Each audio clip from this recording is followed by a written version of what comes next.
Et ce matin, nous sommes avec Patrick Oléro, le directeur adjoint du SMTI. Bonjour. Bonjour aux Calédoniennes, bonjour aux Calédoniens. Merci à RB de nous inviter ce matin. Eh bien, merci justement d'avoir accepté notre invitation. On va évoquer l'actualité du réseau rail, à commencer tout d'abord par le renouvellement de la flotte, puisque un emprunt a été signé, emprunt conséquent quand même, 1,3 milliard de francs. C'était devenu nécessaire aujourd'hui de renouveler la flotte de cars? Oui, c'est devenu nécessaire puisque la première flotte, on l'a acquise en 2014 et on va faire bien 9 ans, 10 ans bientôt. Les normes des constructeurs, c'est donné pour 1 million de kilomètres. Nos bus actuellement, ils ont entre 750 et 800 000 kilomètres, ce qui fait qu'il fallait prévoir le changement puisque actuellement, on a déjà beaucoup de kilomètres et nos routes actuellement, elles ne sont pas si terribles que ça, ce qui fait qu'on a préféré prendre de l'avance et contacter cet emprunt pour pouvoir racheter des nouvelles flottes. Ouais, ça coûte moins cher aujourd'hui d'acheter des nouveaux cars que d'entretenir les anciens? Oui. Actuellement, on a beaucoup de casses et on a préféré. Par exemple, les nouveaux bus, ils vont arriver dans un an, puisque la commande et le transport et tout, c'est dans un an. Alors, la nouvelle flotte, c'est 26 bus de 53 places, comme ceux qu'on a actuellement, et 14 de 40 places. Donc vous changez un petit peu? Voilà, parce qu'en fait, avec l'expérience, il y a des lignes, notamment dans le nord, où il y a des petites lignes où le bus ne se remplit pas, ou la haute aussi, notamment les lignes de Yaté ou Thio, où avec l'école, ça travaille beaucoup. Et à partir de là, on a décidé de mettre peut-être des capacités plus petites pour mieux passer. Donc ça vous permet d'être mieux adapté au réseau? Voilà, mieux adapté au réseau. Des véhicules plus modernes, je suppose aussi, que vous allez acquérir? Comme d'habitude, on a une première flotte avec ce qu'on avait déjà concocté avec le constructeur. Aujourd'hui, on va sûrement améliorer, notamment en capacité avec les sièges et tout le reste, être plus moderne, parce qu'on a quand même des grandes distances. On a des Nouméa Koumak, des Nouméa Puebo, où c'est 6 heures, 7 heures de Nouméa Yengen aussi, c'est 6 heures, 7 heures de roulage, quoi. Donc plus de confort pour les passagers? Plus de confort pour les passagers. Okay. Donc là, c'est le choix d'un constructeur chinois qui a été fait? Voilà, c'est le même que le premier. On est resté sur le même puisque on a été satisfait quand même de la première flotte. Et du coup, au niveau de l'appel d'offres, on a repris la même société. Alors, il y a un enjeu en ce moment, on en parle beaucoup, c'est l'augmentation des prix des carburants. Là aussi, ça rentre en ligne de compte. Vous allez pouvoir diminuer la facture de ce point de vue-là? Oui, puisque là, on a pris que des Euro 6, avec des moteurs plus puissants que ce qu'on a actuellement. Ce qui fait que, normalement, plus on monte la puissance, la consommation elle diminue. Et le constructeur nous a conseillé des moteurs pour limiter la consommation, quoi. Mais c'est vrai que la consommation, elle est augmentée pour tout le monde, on va dire. Alors sur cet emprunt d'1,3 milliard, il y a une partie qui est réservée aussi à tout ce qui est billettique. Ça va être un gros point aussi d'évolution pour l'année prochaine? Oui, voilà, comme vous le dites. Alors c'est 1 milliard sur l'emprunt, c'est 1 milliard 100 pour les 40 bus et 200 millions pour la nouvelle billettique, notamment avec une billettique plus perfectionnée que ce qu'on a actuellement, pour faire des réservations. Parce que je me signale qu'aujourd'hui, on peut faire que la réservation à partir de Nouméa. Du nord, c'est compliqué parce qu'on n'a pas de point de chute. À partir de là, on pourra, avec la nouvelle boutique, c'est travailler dessus pour qu'on puisse faire la réservation aussi du nord, de Nouméa et du nord aussi, ça sera satisfaire les clients parce que souvent les clients de Nouméa peuvent aller le week-end sur le nord où on bosse, mais pour revenir, c'est compliqué puisqu'on ne peut pas réserver le bus. Voilà, c'est avec la nouvelle boutique, normalement, on devrait améliorer tout ça. On a une auditrice tout à l'heure dans Vous avez un avis qui posait la question de savoir si un pass était possible, comme c'est le cas avec le pass Taneo sur le Grand Nouméa. C'est plus compliqué sur votre réseau? Oui, mais j'ai bien écouté, j'ai bien noté la demande de l'auditrice. Par contre, c'est vrai, je lui dis que c'est pas impossible, mais pour l'année prochaine, on va y travailler. Mais pour le moment, on va travailler sur la nouvelle boutique, sur la réservation. Par contre, l'histoire de la carte, c'est compliqué, puisque sur le Grand Nouméa, c'est plus facile parce que le réseau, il est très court. Mais nous, on a sur le Grand Nord, et on a quand même 730 arrêts. À quel moment ou à quel endroit il faut mettre des bornes. Il y a quand même toute une infrastructure à mettre en place avant de partir sur le système de carte. Donc là, tout se passera par Internet pour les réservations? Oui, tout Internet et au téléphone aussi. On a un numéro vert, voilà. Et ça permettra de répondre aussi à un besoin des gens. On sait que parfois ils attendent sur le bord de la route, le car passe et ils ne peuvent pas monter. Voilà, ça c'est sûr. Et en plus, avec la nouvelle flotte, c'est ce qu'on pense garder aussi une partie de l'ancienne flotte parce qu'aujourd'hui, on s'aperçoit qu'avec les 40 bus, on a quand même encore du monde sur la route. Et c'est pour ça que sur l'ancienne flotte, on verra ensemble avec le conseil d'administration ce qu'on garde comme le nombre de bus qu'on garde pour peut-être compléter, puisqu'on a une grosse demande aussi sur le nord, sur la zone BKP. Le président de Nord nous a demandé d'y travailler.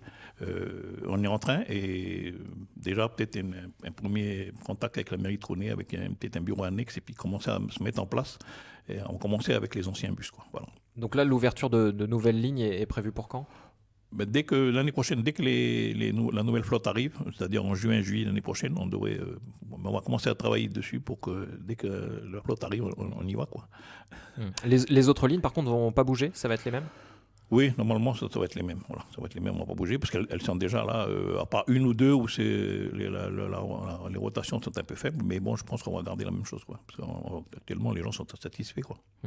Alors, il y a un autre enjeu aussi pour le SMTI, c'est évidemment les gares routières. Là, on sait que cet emprunt ne peut pas financer, emprunt que vous avez contracté d'ailleurs auprès de l'AFD et de la BNC, ne peut pas financer ces gares routières. Alors, pour le moment, les gares, c'est au niveau du site, hein, parce que là, on est sur le patch. Mais patch, c'est provisoire, on est là depuis 2017, c'est toujours provisoire. La discussion se fait avec le conseil d'administration, avec la mairie de Nouméa et la province sud. Ça fait qu'on n'a pas encore décidé si c'est patch. On a des contacts aussi avec la mairie de Nimbéa. Au cas où, si la mairie de Nimbéa, on se prospecte aussi, on a vu sur Bourail, on a Boulou Paris, sur la fois comment on va organiser les choses. Puisque là, pour autour de la ville, pour le moment, c'est un peu compliqué. Et voir un petit peu, pour le moment, on prospecte sur les gares. Mais en tout cas, il y aura une gare principale.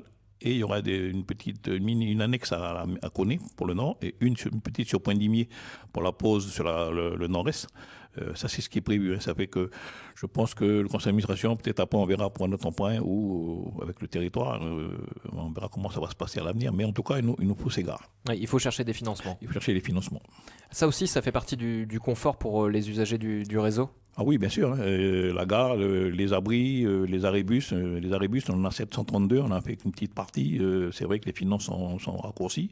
À partir de là, on fait avec ce qu'on a et petit à petit, tous les ans, on espère avoir un gros emprunt pour les gares et les arrêts-bus. Ça, c'est une bonne chose pour nous. Oui, parce qu'on pense à l'abri, on pense aussi aux sanitaires. Ça, c'est... Voilà. Alors, pour rassurer peut-être les usagers, et sur les réseaux, je vois qu'ils se plaignaient un petit peu des sanitaires publics. Je les assure qu'en fin septembre, début octobre, ils auront un nouveau bloc sanitaire à la gare Patch qui va pouvoir satisfaire un peu leur demande. Aujourd'hui, quelle est la fréquentation du réseau rail ? On sait qu'il y a eu une période Covid un petit peu compliquée, mais est-ce que c'est reparti à la normale ? Ça repart doucement. C'est vrai qu'avant le Covid, on était à 420 000 passagers. Après le Covid, là, on remonte difficilement. On est à 280, 285 000. Mais bon, on espère que ça va revenir, quoi. Mais c'est vrai que c'était un peu compliqué la période. Pour tout le monde. Qu'est-ce qu'il faut faire pour faire revenir les passagers ? Déjà, peut-être, je ne sais pas au niveau du Covid où on en est, mais bon, apparemment, tout est levé aujourd'hui. Je pense que les gens ont encore peur. Hein, les gens ont peur de venir parce que il y a encore quelques cas qui circulent.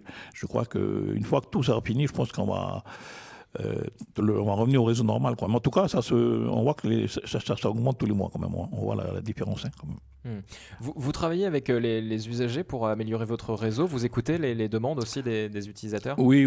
On fait le tour aussi avec les usagers, avec les mairies, pour l'alimenter, avec les structures coutumières aussi quand on passe dans les communes, essayer de voir un petit peu c'est quoi le besoin des gens, parce que nous, on est à Nouméa, dans nos bureaux, on ne voit pas tout.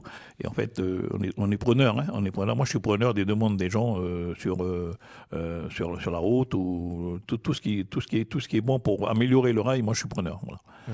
Et donc les différents chantiers, on le disait, c'est principalement ça, la flotte et les gares routières à venir. Voilà, et l'amélioration aussi de notre parc en Normandie là, pour le personnel, puisque là, comment on reçoit une plus grosse flotte, la province nous a mis à disposition un terrain et là on est en train de construire des bureaux, un hangar, une plateforme un parking plus grand pour recevoir, puisque au lieu d'avoir 40 bus, on aura pendant une période au moins 80 quoi. Voilà. Et les autres cars partiront où une fois qu'ils seront en fin de vie ? Ceux qui ne seront pas réutilisés sur le réseau à l'avenir. Alors d'une part, ils seraient peut-être vendus à des privés qui sont intéressés par certains, et d'autres, on verra peut-être avec un autre pays à côté, ou pour ne pas laisser les bus comme ça, parce que ils sont déjà payés, mais ils sont encore bons, hein, ils peuvent faire encore des petits circuits, quoi. Alors peut-être faire une opération par là de refiler ça à quelqu'un d'autre, quoi. Alors quand on investit 1,3 milliard sur le territoire, je suppose que on se projette aussi sur l'avenir. Comment vont les finances aujourd'hui du SMTI ? Alors aujourd'hui, les finances sont très bien. On est très bien. D'ailleurs, les deux banques n'ont pas hésité. On a eu le premier emprunt où on a fini il y a un an. On a terminé l'emprunt il y a un an.